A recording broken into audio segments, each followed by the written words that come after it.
नमस्कार, कोजागरी संवाद में आप सभी का स्वागत है। चाइनीज विदेश मंत्री वांग यी ने कहा कि बदलते वैश्विक परिदृश्य में हाथी और ड्रैगन को साथ मिलकर काम करने की जरूरत है। हाथी यानी भारत और ड्रैगन यानी चीन। दूसरी तरफ कनाडा को यूएस प्रेसिडेंट कह रहे हैं कि हमारा अमेरिकन स्टेट है। एक नए गाजा के निर्माण की बात हो रही है और उसको कहा जा रहा है कि मिडिल ईस्ट का एक तरह से वो सेंटर होगा जिसको जो दुबई जैसे आर्थिक केंद्रों को चुनौती देगा। पूरी दुनिया में जिस तरह के हालात हैं और जिस तरह के अपडेट हैं, जिस तरह के डेवलपमेंट हैं, उससे ऐसा लग रहा है कि दुनिया में एक नया ग्लोबल ऑर्डर बन रहा है। दुनिया एक नए सिरे से बन रही है या बनाई जा रही है। ऐसे में बहुत से आर्थिक उठापटक चालू हैं।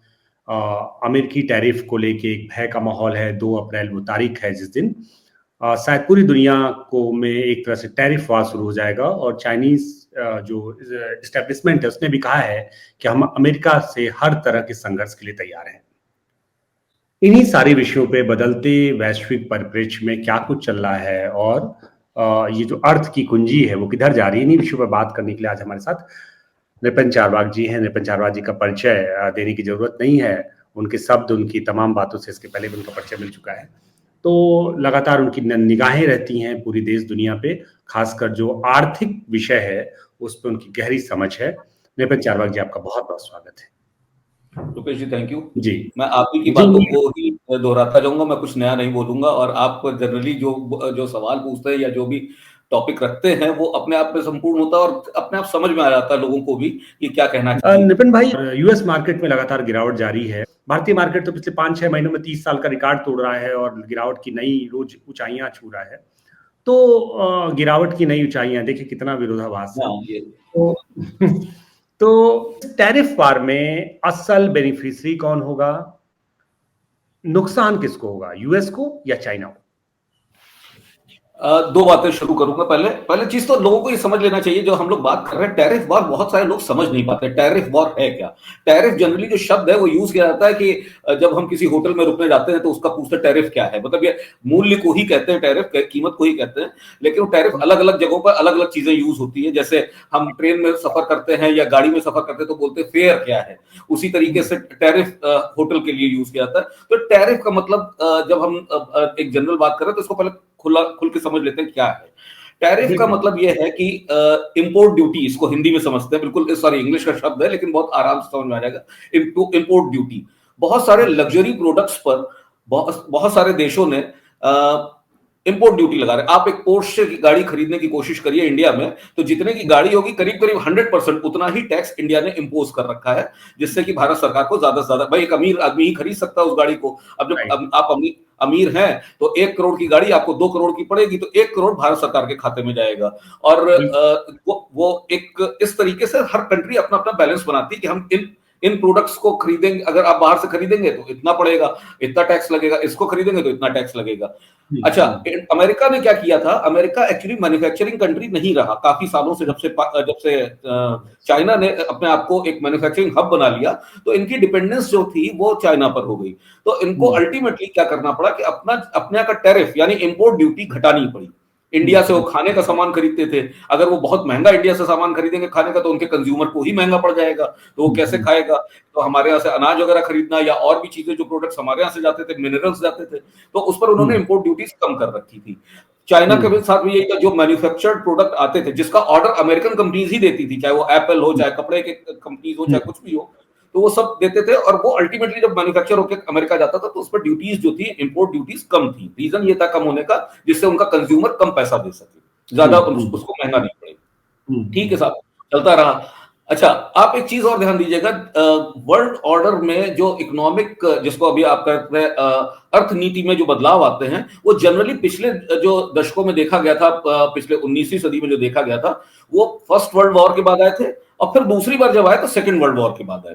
उसके बाद विश्व जो है कंसोलिडेट होता रहा, कुछ भी बहुत मेजर टर्मोइल नहीं हुआ। अगर देखा जाए, कुवैत वॉर हुई थी एक, उसमें तेल को लेकर सारा लफड़ा था, जो एक मेन जो टर्मोइल देखा जाए, उसका सेकंड हुआ था 9/11 वाला, तो वो भी एक टेररिस्ट हंट की तरह हो गया था, उससे कुछ खास वर्ल्ड इकोनॉमी पर वो नहीं हुआ था। हाँ, कुछ दिन के लिए तो झटके आते हैं इस तरह के, कुछ कभी डाउ जोन्स गिरता है, कभी बीएससी, कभी एनएससी, कभी निफ्टी, सब ये सब होता रहता है।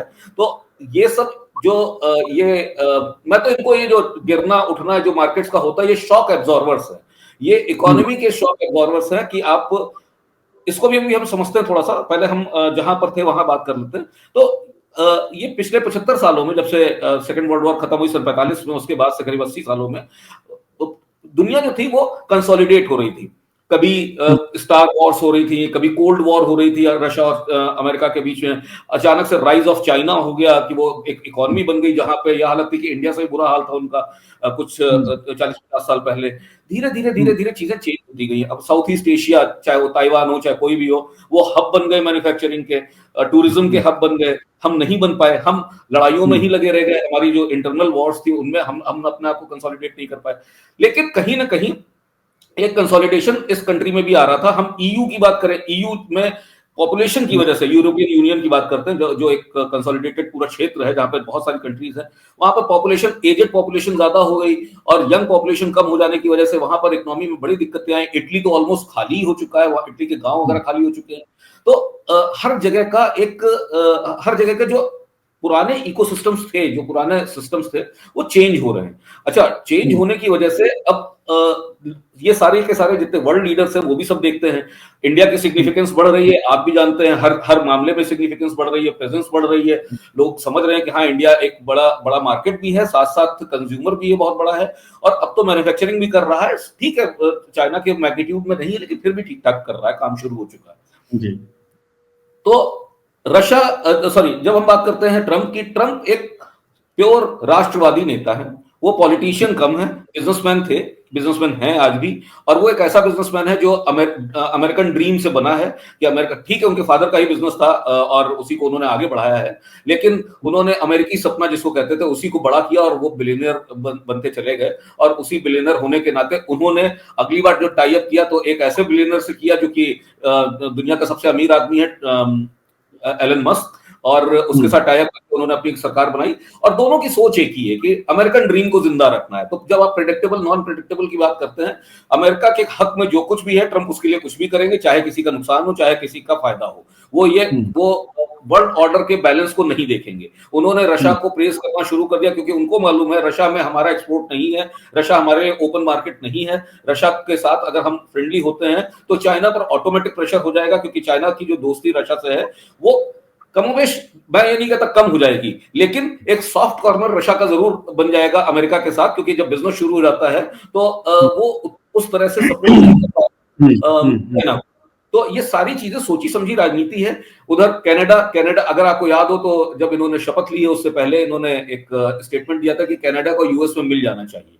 तो ये कहीं ना कहीं सोच उनकी इसी तरह की है कि कनाडा में हम 100% टैरिफ लगाएं, चाहे जितना लगाए, आज नहीं तो कल आओगे तो तुम हमारे ही पास। तो उनको, उनके दिमाग में कहीं ना कहीं यह है कि औपनिवेशिक बात नहीं कर रहा हूं, उनकी जो भावना है वो ये है कि एक बड़ा वृहत अमेरिका बने और अमेरिकन ग्लोरी जो इधर पिछले 10 सालों में मार्केट डाउन हो रही है, वहां की इकोनॉमी डाउन हो रही है, वो वापस वो अमेरिकन ग्लोरी आए। तो वो उसके लिए काम कर रहे हैं। जैसे नरेंद्र मोदी इंडियन ग्लोरी के लिए काम कर रहे हैं कि हम नॉलेज हब थे, हम ज्ञान का वो थे, भंडार थे, तो हम वही बने रहे, हम उसी तरीके से काम करें। उसी तरीके से उनको था कि हम पावर थे, हमने लोगों को सिविलाइजेशन, जो मॉडर्न सिविलाइजेशन है वो सिखाया है, हमसे लोग सीखे हैं, इन्वेंशन सारे हमारे यहाँ हुए, हमने दुनिया को बदला है, हमने दुनिया को जीने का तरीका सिखाया है। हम वर्ल्ड पावर रहे हैं, चाहे वो हथियारों में रहे हों और चाहे वो अर्थव्यवस्था के रूप में रहे हों, तो हम फिर से वही बनेंगे। सही बात है, सबके ड्रीम्स ऐसे ही होते हैं और सब इसी तरह से बनना चाहते हैं। जो न्यूली डेवलप्ड इकोनॉमीज होती हैं, जैसे चाइना की बात कर लें या हम अभी इंडिया की बात कर सकते हैं कि अभी हम डेवलप कर रहे हैं, इन इकोनॉमीज में वल्नरेबिलिटी काफी होती है। ये कभी भी ऊपर नीचे हो सकती है, छोटे मोटे झटके इनको बिगाड़ सकते हैं, जैसे कोविड के टाइम पर। लेकिन कोविड के टाइम पर इंडिया बहुत अच्छे से सर्वाइव कर गया, यूरोपियन यूनियन नहीं उतने अच्छे से कर पाया सर्वाइव। तो ये सारी चीजें देखते हुए जो नया ऑर्डर बन के आ रहा है, उसमें आप जब बात करते हैं कौन सी अर्थव्यवस्था अच्छी होगी, कौन सी क्या होगी, तो हम देखेंगे नई नई दोस्तियां होंगी, ऑड ऑड सी दोस्तियां होंगी। जैसे एक कल का स्टेटमेंट जो है हाथी और ड्रैगन वाला, इस तरह की बड़ी रशिया और अमेरिका के जो आजकल बड़ी सॉफ्ट सॉफ्ट बातें हो रही हैं, जहां लगता था वर्ल्ड वॉर इन्हीं के बीच में होगी। फिर वहां इसराइल को भी अमेरिका कह देता है कि अभी भाई ये रमजान भर आप इनके ऊपर अटैक मत करिए, हम ठीक है आपके जितने होस्टेजेस हम आपके छुड़वा देंगे, कोई दिक्कत नहीं है। आप कह रहे हैं कि गाजा को वो दुबई बनाने की बात कर रहे हैं, ठीक है, क्योंकि गाजा जब जहां पर भी इकोनॉमिक प्रॉस्पेरिटी होगी वहां टेररिज्म कम होगा, वहां पर इस तरह की सोच नहीं जाएगी। दुबई में टेररिस्ट नहीं मिलते हैं, हाँ हो सकता है दुबई से बनेगा, लेकिन गाजा वासियों को वहां स्पेस नहीं मिलेगा। प्लानिंग ये है कि जो फिलिस्तीनी हैं वो वहां पे नहीं होंगे, बिना ये तो फिलिस्तीनियों। देखिए ये तो बात की बात है, अभी पहले बनने दीजिए, अभी बहुत टाइम लगता है। इस तरह के स्टेटमेंट्स बहुत सारे आते हैं, हवा में उड़ जाते हैं, कल को क्या हो क्या नहीं हो ये तो नहीं मालूम है। लेकिन हाँ, कहने का आपका बिल्कुल सही वो है कि इस समय जो वर्ल्ड ऑर्डर है वो एक बहुत ही पॉजिटिव, मैं कहूंगा, कहीं नेगेटिव नहीं है। जैसे ट्रम्प का एक और स्टेटमेंट, जैसे वो बड़बोले हैं, उनका एक और स्टेटमेंट बहुत अच्छा लगा था मुझे उस दिन। बोले कि थर्ड वर्ल्ड वॉर होना है, बहुत जल्दी होगा, और मैं ही होऊंगा जो इसको रोकूंगा। तो उन्होंने अच्छा, ये भी मैं जैसे दो चीजों पर परिप्रेक्ष्य में, आपने बहुत लंबी और बहुत शानदार बातें आपने की, लगभग सारी सवालों पे आपने, जो आने वाला सवाल था उस पर भी आपने जवाब दिया।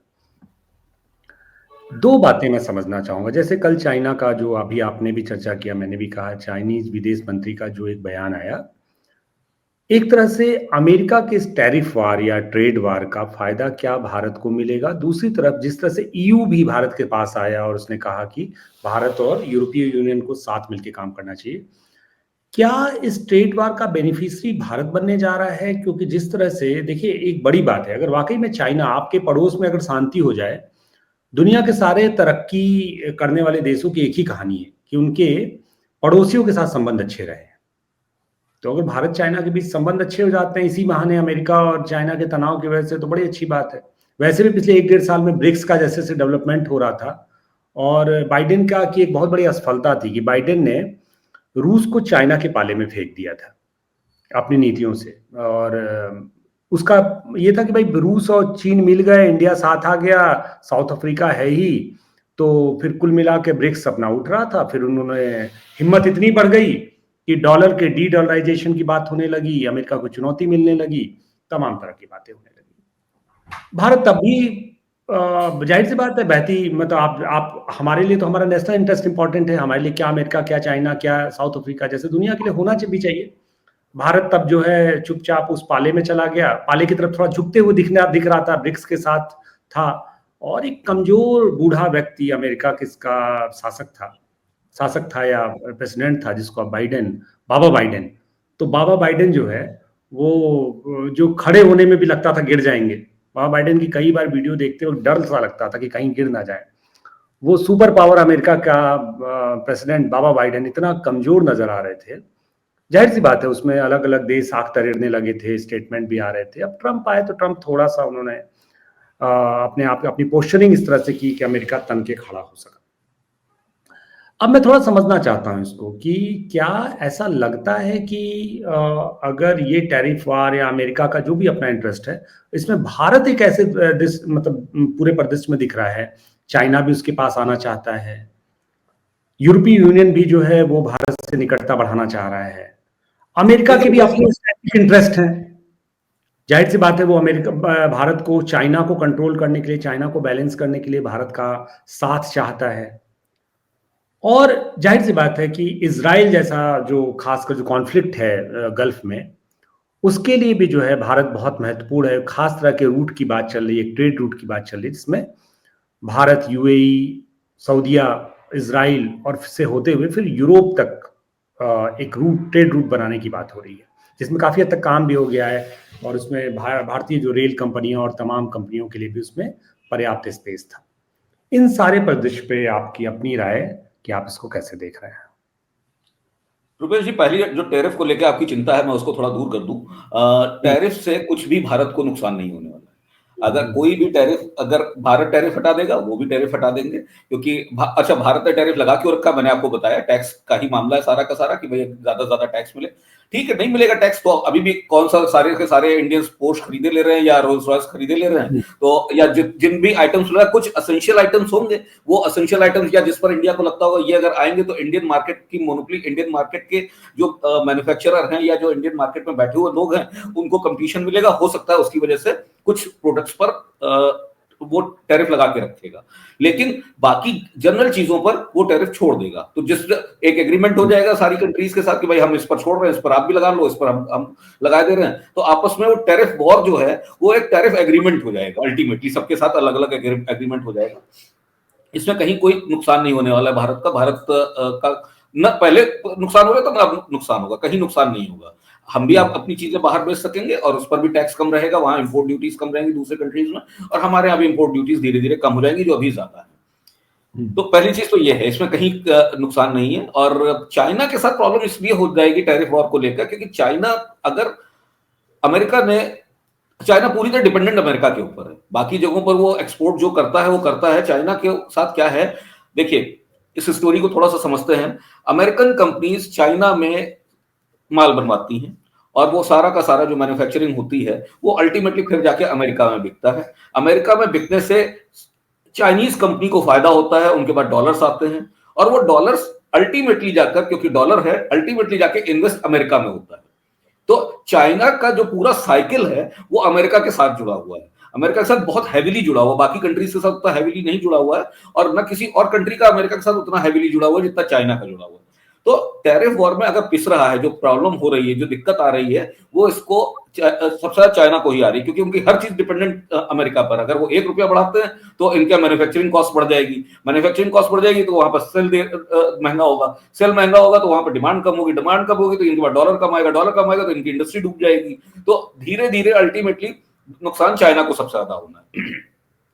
इस वजह से चाइना को प्रॉब्लम है, और चाइना इधर उधर भी नए अपने अलाइज ढूंढ रहा है, अपने दोस्त ढूंढ रहा है, उन कंट्रीज के साथ भी अब टाई अप करने की सोच रहा है जिनके साथ बनती नहीं थी, जिसमें इंडिया भी है। और अब पीसफुली की बात हो रही है, अब सब कुछ हो रहा है। नए नए इतने बड़े आदमी का स्टेटमेंट आना ही अपने आप में एक बड़ी चीज है कि वो लोग थोड़ा पीसफुल होने की सोच रहे हैं।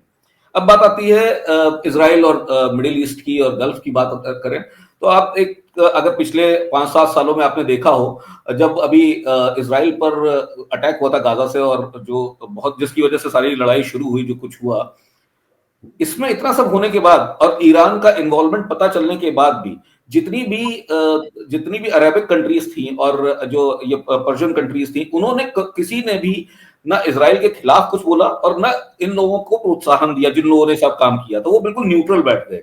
कारण यह है कि अब उनको भी समझ में आ गया कि इससे कुछ नहीं होता। अब मॉडल दुबई है, दुबई से कमाई आती है, अब तेल नहीं मिलेगा ज्यादा दिन तक, तेल का धंधा गया, तो तेल का जब धंधा जा रहा है, तेल के धंधे में रशा उठ रहा है, अब यूरोप भी तेल के धंधे से जा रहा है, इस समय रशा ही धीरे धीरे रशा की मोनोपोली हो जाएगी।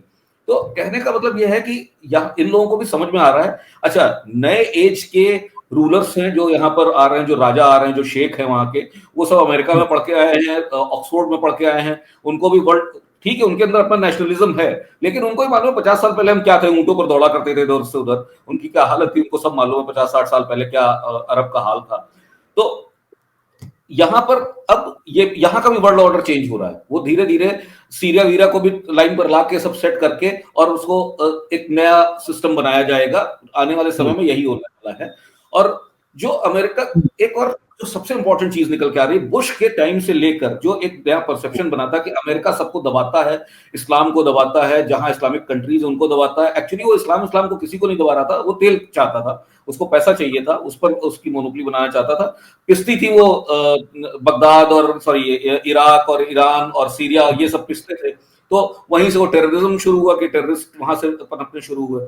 अब इनको ये पता चल गया कि अब इस तरह की कोई पॉलिसी अमेरिका की नहीं है, और ट्रंप का एग्रेशन ये कहता है कि दिखाता है कि अब हम मिडिल ईस्ट, गल्फ और इन सबको देखते नहीं, हमारी आंखों के सामने आते नहीं, हम तो सीधे अमेरिका से वॉशिंगटन से देखते तो बीच का कुछ दिखता ही नहीं है, साउथ अफ्रीका भी नहीं दिखता, हमें सीधे चाइना दिखता है, और चाइना के बाद हमें पैसिफिक दिखता है, पैसिफिक के बाद फिर हमें अमेरिका दिखता है। तो पूरी उनकी जो गोल नजर है पूरे धरती पर, वो इसके अलावा कुछ नहीं देखते हैं। चाइना के ऊपर उनको थोड़ा सा रशिया दिखता है, रशिया से उनको समझ में आ गया कि इनको हाथ पकड़ा दो, बस ये सारा खेल यहाँ पर हो जाएगा। पुतिन पांच अटलांटिक यूरोप किस तरह से सरवाइव करेगा, या किस तरह से आप देख रहे हैं यूरोप को? एक छोटी टिप्पणी, इसके बाद हम पूरी बातचीत को खत्म करते हैं सर। यूरोप का थोड़ा-सा जहाँ तक मेरा अंदाज़ा है, यूरोप की डिपेंडेंस थर्ड वर्ल्ड कंट्रीज़ जिनको यूरोप कहता था पहले, जिसमें इंडिया भी आता था और ये सब आते थे। अब इन पर इनकी डिपेंडेंस बढ़ेगी यूरोप की।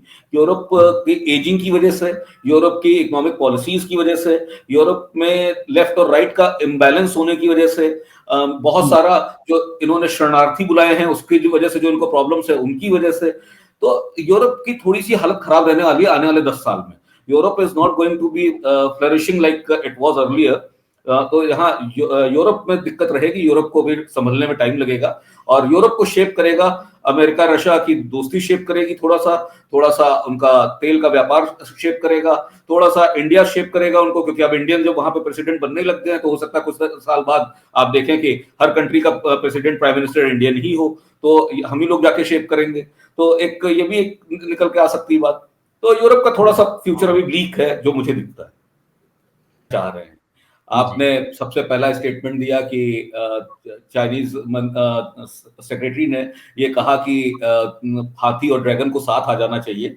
देखिए ये परिदृश्य बदल रहा है, उनको भी मालूम है कि इंडिया को अभी तक वो लोग रिकॉग्नाइज नहीं कर रहे थे एज पावर, क्योंकि उनको ये मालूम है कि हम न कितने ट्रिलियन डॉलर्स की इकॉनमी है और ये बहुत छोटी इकॉनमी है। लेकिन एक सबसे बड़ी जो ताकत इंडिया की है, जो इंडिया को खुद ही रियलाइज बहुत देर से होती है, वो है यहाँ की पॉपुलेशन। और वो पॉपुलेशन एक ऐसी पॉपुलेशन है जो डाइवर्सिफाइड पॉपुलेशन है, हर तरह की पॉपुलेशन मिलेगी यहाँ पर आपको। बिलियनर्स भी मिलेंगे यहाँ पर, मिडिल क्लास भी बहुत तेजी से इमर्ज हो रहा है, आप जान ही रहे हैं। जो एक नया ऑर्डर, अपने आप पे एक नया ऑर्डर बना रहा है इंडिया में, इतने एक्सप्रेसवेज बन रहे हैं उसकी, उसी मिडिल क्लास को केटर करने के लिए। धीरे धीरे वो जो हमने पिछले एक उसमें समाजवाद की जो बात की थी सेशन में, तो समाजवाद का रिलेवेंस खत्म होता जा रहा है, क्योंकि लोग जब मिडिल क्लास में आ जाएंगे तो समाजवाद जैसी कोई चीज नहीं रह जाएगी धीरे नहीं धीरे। नितिन भाई, मैं इस बातचीत को थोड़ा और खोलना चाहूंगा। आप बहुत अच्छी बात कह रहे हैं, लेकिन देखिए एक बात समझ में आता है, जब जब पूरी दुनिया में कुछ, जैसे भारत की प्रासंगिकता इसलिए नहीं चाइना कह रहा है कि हाथी और ड्रैगन को साथ में काम करना चाहिए, क्योंकि वो अमेरिकी टैरिफ वार से या ट्रेड वार से चाइना अपने आप को थ्रेट फील कर रहा है। ऐसे ही जैसे ही आप ट्रांस अटलांटिक है के साथ जो एक फ्रैक्शन आया है, जिसमें यूरोप और अमेरिका के फ्रैक्शन की बात मैं कह रहा हूं, तो आप देखेंगे ईयू के जो आधिकारिक लोग हैं वो भारत का रुख करते हैं और भारत के साथ मिलकर काम करने की बात करते हैं या फ्री ट्रेड की बात करते हैं। तो ये जो बदलता समीकरण है पूरी दुनिया में, जाहिर सी बात है ये कुछ भी जो बदलाव हमें दिखाई पड़ रहा है उसके केंद्र में यूएस है। और यूएस जिस तरह से, आप उन लोगों ने ग्लोबल वीजा की बात कर दी कि भाई इतना पैसा लेके आइए, 43-44 करोड़ रुपया जो भी है, मतलब वो आप उसके बाद जो 50 मिलियन शायद, आई थिंक आप बताएंगे उसको, 5 मिलियन अच्छा 5 बिलियन डॉलर, $5 बिलियन लेके आइए और अमेरिका के सिटीजन बन जाइए। ये जो पूरी दुनिया है, ट्रंप खासकर जिस तरह से एक अनप्रेडिक्टेबल है, उनके बारे में कुछ भी कहना बहुत मुश्किल है। तो वो जिस तरह से पूरी यहाँ मैं दुनिया, टोकूंगा आपको, तब यहाँ मैं टोकूंगा आपको। ट्रंप बहुत ही ज्यादा प्रेडिक्टेबल है, ट्रंप बहुत ही ज्यादा प्रेडिक्टेबल है। You can read his mind without being an expert. आप बहुत आराम से उनका दिमाग पढ़ सकते हैं। आप पिछली सरकार उनकी और इस समय के उनके डिसीजन सारे आप देख लीजिए और आप कल होने वाला डिसीजन बता देंगे, कोई इसमें दिक्कत नहीं। ट्रंप को समझना कोई प्रॉब्लम नहीं। ये आप ये बात भी, चलिए मैं मानता हूं कि ट्रंप को प्रेडिक्ट करना इतना कठिन नहीं है, लेकिन आप देखिए ना अभी अचानक से क्या हो रहा था कि अमेरिका, पाकिस्तान पूरे परिदृश्य से गायब था।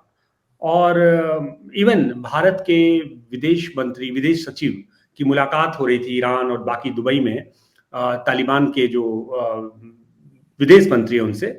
और अचानक से क्या हुआ कि यूएस ने पूरा गेम बदल दिया और यूएस ने अपने जो, हालांकि वो इलेक्शन में के दौरान भी कह रहे थे कि बाइडेन प्रशासन की बहुत बड़ी असफलता है यूएस की वापसी तालिबान से, अफगानिस्तान से। और ऐसे में वो पाकिस्तान को एक नया सामरिक स्ट्रेटेजिक पार्टनर की तरह देख रहे हैं और वो कह रहे हैं कि पाकिस्तान को थैंक यू कि उसने बहुत एक तरह से बहुत सहयोग किया है अमेरिका का तालिबान को कंट्रोल करने के लिए। और एक खासकर एक पर्टिकुलर परिप्रेक्ष्य में उन्होंने बात कहा। हाँ जी जी जी, आप बोलें प्लीज। मैं इसी अफगानिस्तान वाली बात, पाकिस्तान और अफगानिस्तान की बात कर रहा हूं। ट्रंप ने जो कोट किया है अगर उसको ध्यान से देखें तो आप सिर्फ ये देखिए, ट्रंप ने कहा कि एक फला फला टेररिस्ट को पकड़वाने में पाकिस्तान ने बहुत मदद की। उस टेररिस्ट की वजह से हमारे कुछ सिटीजन्स, हमारे आर्मी के कुछ लोग मारे गए थे और अफगानी सिटीजन्स मारे गए थे और उसको पकड़ पाना मुश्किल हो रहा था। तो इसके लिए उन्होंने थैंक कहा। तो अगर देखा जाए तो पाकिस्तान एक हब ऑफ टेररिज्म है और वो जल्दी टेररिस्ट को अपने, वो बताता नहीं कि मैं एक रोग स्टेट हूं, वो अपने आप को डिक्लेयर तो कोई नहीं करेगा। और अगर कोई अमेरिका से, क्योंकि बहुत सारी एड्स मिलती हैं, बहुत सारे डॉलर्स मिलते हैं, उनकी इकोनॉमी चलती है, तो उनको कहीं ना कहीं ये हेल्प वगैरह करनी पड़ती है गाहे बगाहे कि हाँ भाई चलो कभी किसी की इंफॉर्मेशन दे दी। अच्छा, वो अफगान टेररिस्ट था, उसकी इंफॉर्मेशन अगर मिल भी गई, वहां के इंटेलिजेंस ने दे दी और वो पकड़ लिया गया, तो ट्रंप का थैंक्स कहना इसलिए कोई बहुत बड़ी, बहुत सिग्निफिकेंट बात नहीं है। इसको लेकर ये मत समझिएगा कि कहीं उनकी रडार में पाकिस्तान है, पाकिस्तान रडार में नहीं है। अब पाकिस्तान की वो पोजीशन भी नहीं है जो कि एक भारत के ऊपर, जब जब अमेरिका उनको एड देता था तब एक अब हिंदुस्तान के ऊपर एक वॉचडॉग को बना के रखने के लिए, एक इंडिया उलझा रहे पाकिस्तान के साथ ही और वो कभी पावर ना बन पाए इस तरह की कि हमें थ्रेट हो, इसके लिए वो पाकिस्तान को हमेशा पोषित करता रहता था। अब वो वाली कंडीशन नहीं रह गई। पाकिस्तान से हम लोग वे अहेड हो चुके हैं, बहुत ज्यादा आगे निकल चुके हैं। अब इंडिया को पाकिस्तान की तरफ देखने की जरूरत नहीं है कि वो पाकिस्तान को अगर वो एड भी देंगे, पैसे भी देंगे, तब भी वो पाकिस्तान को हमारे बराबर में आने के लिए अभी शताब्दियां लग जाएंगी। लगभग पूरे वैश्विक अर्थव्यवस्था पे जितनी शानदार बातचीत हुई और जितने शानदार इंसाइट आपने रखा, उससे जाहिर सी बात है कि हम सभी को एक खास तरह का की समझ, एक अंडरस्टैंडिंग मिलेगी। आपका नुक्ता नज़रिया निश्चय ही मतलब बहुत शानदार है, बहुत बढ़िया है। इस पूरी बातचीत को आज खत्म करते हैं। अगली बार फिर नितिन भाई से बात होगी ऐसे किसी और विषय पर, और इसी एक आग्रह के साथ कि अगली बार आप बहुत जल्दी ही आएँ। नितिन भाई, आपने हमें ज्वाइन किया, आपने बहुत शानदार अपनी बातें रखी। आपका बहुत बहुत धन्यवाद।